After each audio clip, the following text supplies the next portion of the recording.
The Beast in the Cave by H.P. Lovecraft. Read by Matthias Peterson.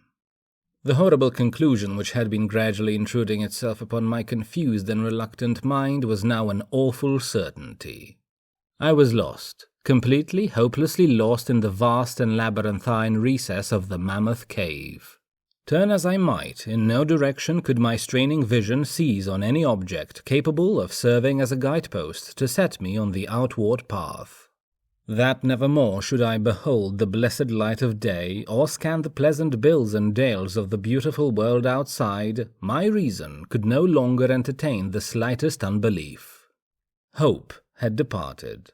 Yet, indoctrinated as I was by a life of philosophical study, I derived no small measure of satisfaction from my unimpassioned demeanor. For although I had frequently read of the wild frenzies into which were thrown the victims of similar situations, I experienced none of these, but stood quiet as soon as I clearly realized the loss of my bearings. Nor did the thought that I had probably wandered beyond the utmost limits of an ordinary search cause me to abandon my composure even for a moment. If I must die, I reflected, then was this terrible yet majestic cavern as welcome a sepulchre as that which any churchyard might afford, a conception which carried with it more of tranquillity than of despair. Starving would prove my ultimate fate, of this I was certain. Some, I knew, had gone mad under circumstances such as these, but I felt that this end would not be mine. My disaster was the result of no fault save my own, since unknown to the guide I had separated myself from the regular party of sightseers, and, wandering for over an hour in forbidden avenues of the cave, had found myself unable to retrace the devious windings which I had pursued since forsaking my companions. Already my torch had begun to expire. Soon I would be enveloped by the total and almost palpable blackness of the bowels of the earth. As I stood in the waning, unsteady light, I idly wondered over the exact circumstances of my coming end. I remembered the accounts which I had heard of the colony of consumptives, who, taking their residence in this gigantic grotto to find health from the apparently salubrious air of the underground world, with its steady, uniform temperature, pure air, and peaceful quiet, had found, instead, death, in strange and ghastly form. I had seen the sad remains of their ill-made cottages as I passed them by with a party, and had wondered what unnatural influence a long sojourn in this immense and silent cavern would exert upon one as healthy and vigorous as I. Now, I grimly told myself, my opportunity for settling this point had arrived, provided that want of food should not bring me too speedy a departure from this life. As the last fitful rays of my torch faded into obscurity, I resolved to leave no stone unturned, no possible means of escape neglected. So, summoning all the powers possessed by my lungs, I set up a series of loud shoutings in the vain hope of attracting the attention of the guide by my clamor. Yet, as I called, I believed in my heart that my cries were to no purpose, and that my voice, magnified and reflected by the numberless ramparts of the black maze about me, fell upon no ears save my own. All at once, however, my attention was fixed with a start, as I fancied that I heard the sound of soft approaching steps on the rocky floor of the cavern. Was my deliverance about to be accomplished so soon? Had, then, all my horrible apprehensions been for naught, and was the guide, having marked my unwarranted absence from the party, following my course and seeking me out in this limestone labyrinth?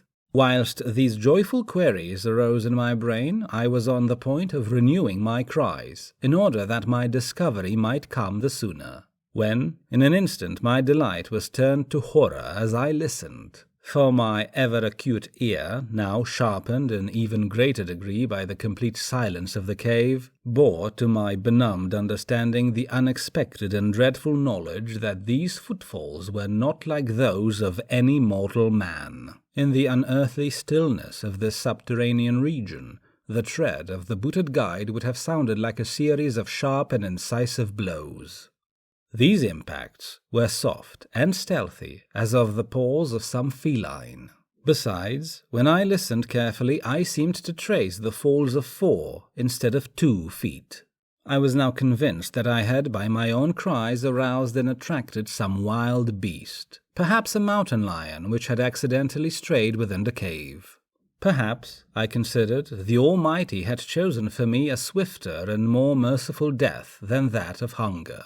Yet the instinct of self-preservation, never wholly dormant, was stirred in my breast. And though escape from the oncoming peril might but spare me for a sterner and more lingering end, I determined, nevertheless, to part with my life at as high a price as I could command. Strange as it may seem, my mind conceived of no intent on the part of the visitor save that of hostility. Accordingly, I became very quiet, in the hope that the unknown beast would, in the absence of a guiding sound, lose its direction, as had I, and thus pass me by.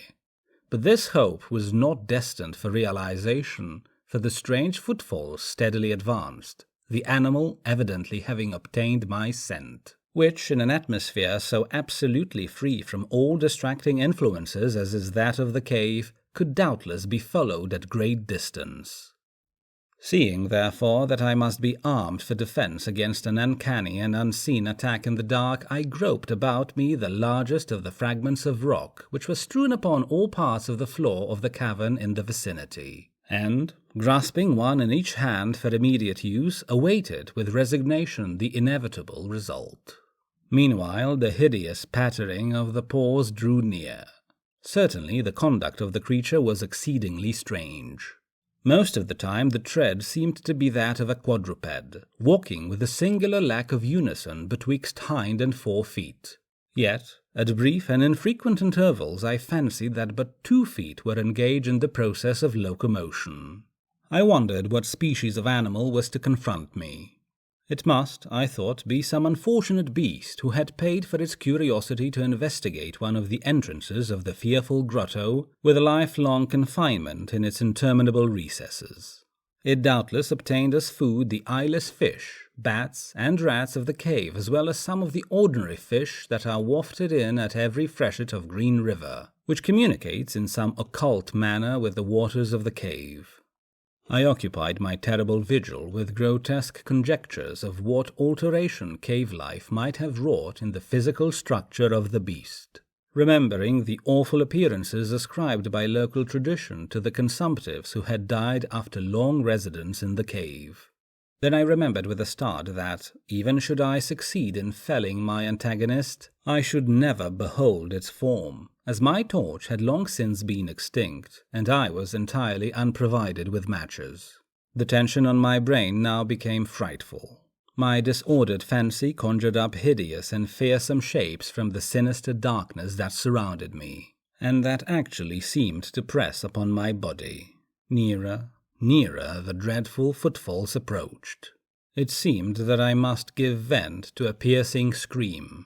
Yet, had I been sufficiently irresolute to attempt such a thing, my voice could scarce have responded.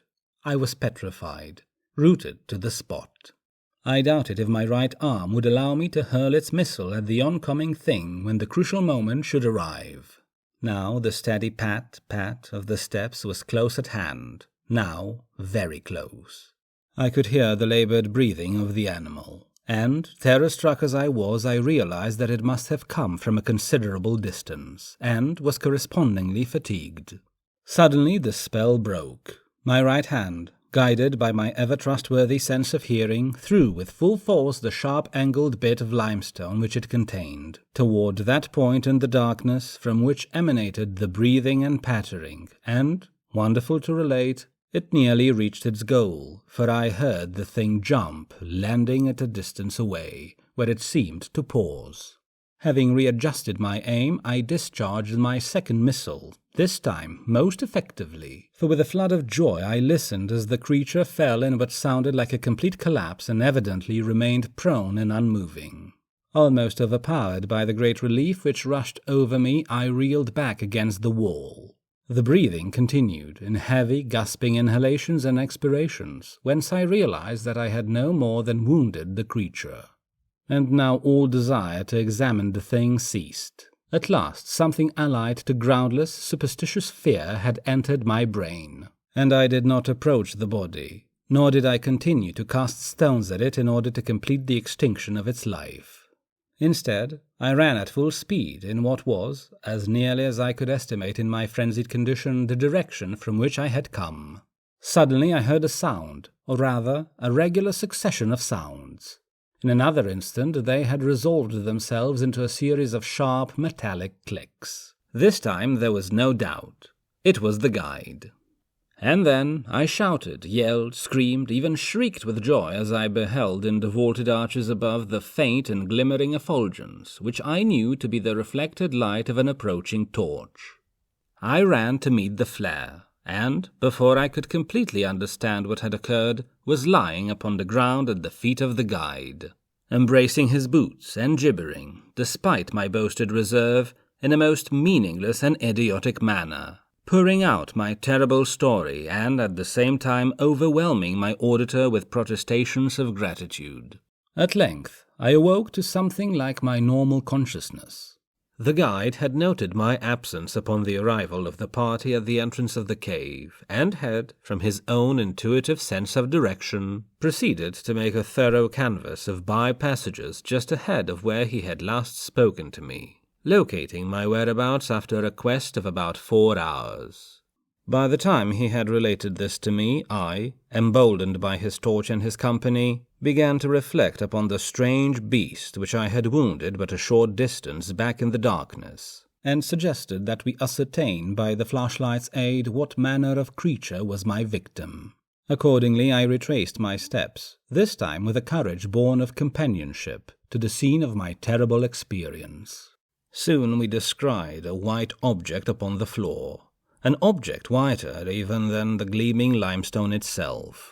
Cautiously advancing, we gave vent to a simultaneous ejaculation of wonderment, for of all the unnatural monsters either of us had in our lifetimes beheld, this was in surpassing degree the strangest. It appeared to be an anthropoid ape of large proportions, escaped perhaps from some itinerant menagerie. Its hair was snow white, a thing due no doubt to the bleaching action of a long existence within the inky confines of the cave. But it was also surprisingly thin, being indeed largely absent save on the head, where it was of such length and abundance that it fell over the shoulders in considerable profusion. The face was turned away from us, as the creature lay almost directly upon it. The inclination of the limbs was very singular, explaining, however, the alternation in their use which I had before noted, whereby the beast used sometimes all 4, and, on other occasions, but 2 for its progress. From the tips of the fingers or toes, long, rat-like claws extended. The hands or feet were not prehensile, a fact that I ascribed to that long residence in the cave, which, as I before mentioned, seemed evident from the all-pervading and almost unearthly whiteness so characteristic of the whole anatomy. No tail seemed to be present. The respiration had now grown very feeble, and the guide had drawn his pistol with the evident intent of dispatching the creature, when a sudden sound emitted by the latter caused the weapon to fall unused. The sound was of a nature difficult to describe. It was not like the normal note of any known species of simian, and I wonder if this unnatural quality were not the result of a long-continued and complete silence, broken by the sensations produced by the advent of the light, a thing which the beast could not have seen since its first entrance into the cave. The sound, which I might feebly attempt to classify as a kind of deep-toned chattering, was faintly continued. All at once, a fleeting spasm of energy seemed to pass through the frame of the beast. The paws went through a convulsive motion, and the limbs contracted. With a jerk, the white body rolled over so that its face was turned in our direction. For a moment I was so struck with horror at the eyes thus revealed that I noted nothing else.